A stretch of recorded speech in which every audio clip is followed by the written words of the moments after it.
ঢাকা চট্টগ্রাম মহাসড়কের কুমিল্লার পদুয়ার বাজারে রেল ক্রসিংয়ে ট্রেনের ধাক্কায় বাসের ১২ যাত্রী নিহত হয়েছেন। এ ঘটনায় আহত হয়েছেন আরও অন্তত ১০ জন। বিস্তারিত জানাতে ঘটনাস্থল থেকে আমাদের সঙ্গে যুক্ত আছেন খালেদ সাইফুল্লাহ। যাচ্ছি খালেদের কাছে। খালেদ, কিভাবে ঘটলো এই মর্মান্তিক দুর্ঘটনা? কি বলছেন যারা সেখানে রয়েছেন তারা, এবং একই সঙ্গে জানাবেন যে উদ্ধার কাজের সবশেষ কি অবস্থা?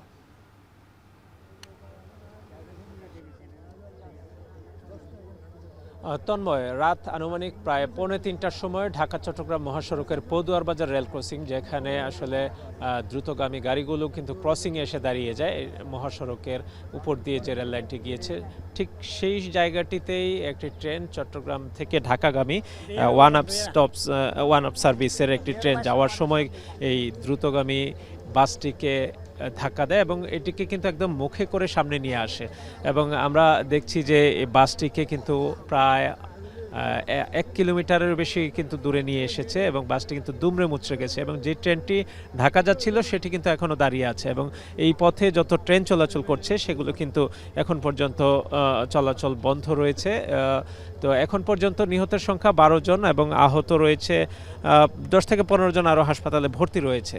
তো সেই সময় ট্রেনটিতে যারা সামনের দিকে ছিলেন, বগিতে ছিলেন, যারা ঘটনার শুরু থেকে প্রত্যক্ষদর্শী ছিলেন, তাদেরই একজন যিনি ট্রেনটিতে ছিলেন, তার সাথে একটু কথা বলছি। আপনি ঘটনাস্থল কি দেখেছিলেন? আচ্ছা, আমি সর্বপ্রথম 2:50-5:50-এর দিকে এই ঘটনা। তখন আর কি ট্রেনের হঠাৎ করে একটা শব্দ হইলো, শব্দ হওয়ার পরেই আসলে এরকম একটা ঘটনা। তারপর আরও ট্রেন কিছুটা দূরে এসে সামনে এসে থামলো।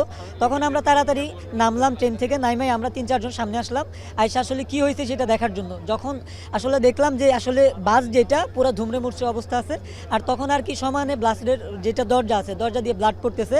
আর ওইখানে 2টা মহিলা ছিল, একটা মহিলা একদম নিচে পড়েছিল আর একটা মহিলা উপরে পড়েছিল। পরে আমরা ট্রাই করছি আসলে আমরা যেই কয়জনে আসছিলাম যে তাদেরকে বের করার জন্য, হ্যাঁ, যে যাতে করা যায়।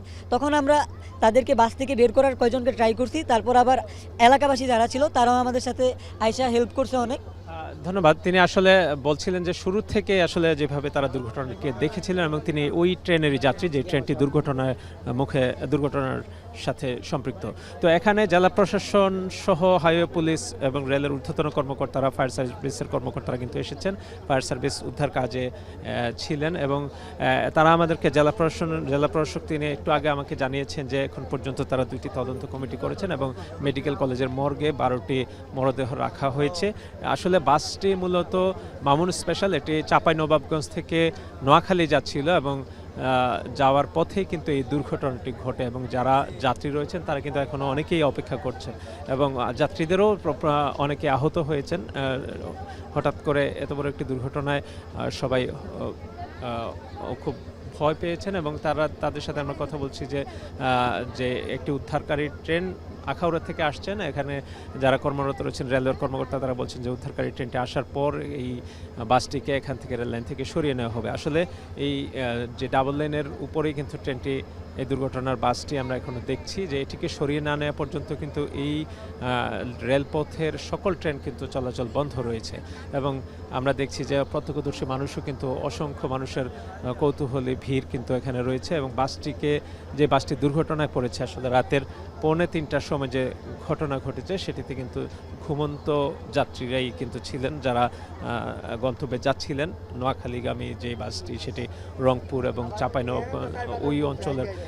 চাঁপাইনবাবগঞ্জ অঞ্চলের মানুষ যারা ছিলেন এখানে আহত, তাদেরকে কিন্তু আহতদেরকে মেডিকেল কলেজে চিকিৎসা দেওয়া হচ্ছে, যারা নিহত হয়েছে তাদেরকে তো সেখানে রাখা হয়েছে। এবং আসলে এমনভাবে ঘটনাটি ঘটেছে যে সেই সময় রাতে উদ্ধার করার জন্য কিন্তু স্থানীয় মানুষ এগিয়ে এসেছিলেন এবং তারা বলছেন যে তারা অনেকগুলো মরদেহ এখানে পেয়েছেন, যারা আসলে এত দূর পর্যন্ত নিয়ে এসেছে এবং এখনও কিন্তু রেলপথে আমরা ছোপ রক্ত পড়ে থাকতে দেখছি এবং যারা এখানে ঘটনাস্থলে উদ্ধার করছেন তারাও আসলে খুব এই ঘটনায় খুব মর্মাহত যে এত বড় একটি দুর্ঘটনা ঘটে গেল। তো এটি কিভাবে আসলে ঘটেছে সে নিয়ে কিন্তু নানা রকম কথা বলা হচ্ছে। যে জেলা প্রশাসন একটু আগে বলেছেন যে এটিতে লাইনম্যান যিনি রেলের গেটে ফেলেন তার কোনো গাফিলতি আছে কিনা কিংবা এইটার সাথে কারো কোনো দায় আছে কিনা সেটি খতিয়ে দেখা হচ্ছে।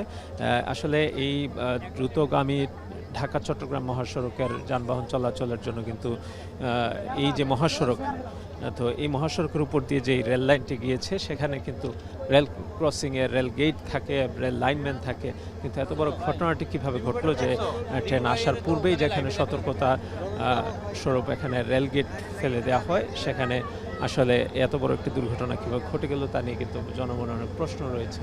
এবং এখন পর্যন্ত ট্রেনের সকল যাত্রীরা বিভিন্ন স্টেশনে অপেক্ষা করছেন যে কখন এটি উদ্ধার করে সেটিকে আসলে কখন নাগাদ এটা চালু হবে সে নিয়ে অপেক্ষা রয়েছেন। তো এই পথে এত বড় একটি দুর্ঘটনার কারণে সাধারণ মানুষ যারা যাত্রী রয়েছেন তারাও বেশ কিন্তু দুর্ভোগে পড়েছেন। যারা এই ট্রেনটিতে আছেন পাশাপাশি অন্যান্য ট্রেনে রয়েছেন তারাও কিন্তু দুর্ভোগে পড়েছেন। এখানকার কুমিল্লা জেলা প্রশাসক কিছুক্ষণ আগে আমাদেরকে জানিয়েছেন যে একটি ইঞ্জিন লাকসাম থেকে আসার পর এই ইঞ্জিনটিকে সরিয়ে নিয়ে যাওয়া হবে এবং যেটি দুর্ঘটনা কবলিত এটিকে সরিয়ে নেওয়ার পর সেই নতুন ইঞ্জিনে করে ট্রেনটি ঢাকার অভিমুখে যাবে এবং আরেকটি উদ্ধার ট্রেন আসবে আখাউড়া থেকে, সেটি আসার পরে এটিকে এখান থেকে উদ্ধার করে লাইনটি সচল করা হবে, সেটি সময় সাপেক্ষ হবে। এই ছিল রেল দুর্ঘটনার সবশেষ। খালেদ, নিশ্চয়ই পরবর্তী ঘন্টায় আমরা আবারও আপনার কাছ থেকে এ বিষয়ে বিস্তারিত তথ্য জানতে পারবো। দর্শক, ঢাকা চট্টগ্রাম মহাসড়কের কুমিল্লার পদুয়ার বাজার রেল ক্রসিংয়ে ট্রেনের ধাক্কায় বাসের 12 যাত্রী নিহত হয়েছে। এ বিষয়ে বিস্তারিত জানাতে আমাদের সঙ্গে যুক্ত হয়েছিলেন সহকর্মী খালেদ সাইফুল্লাহ।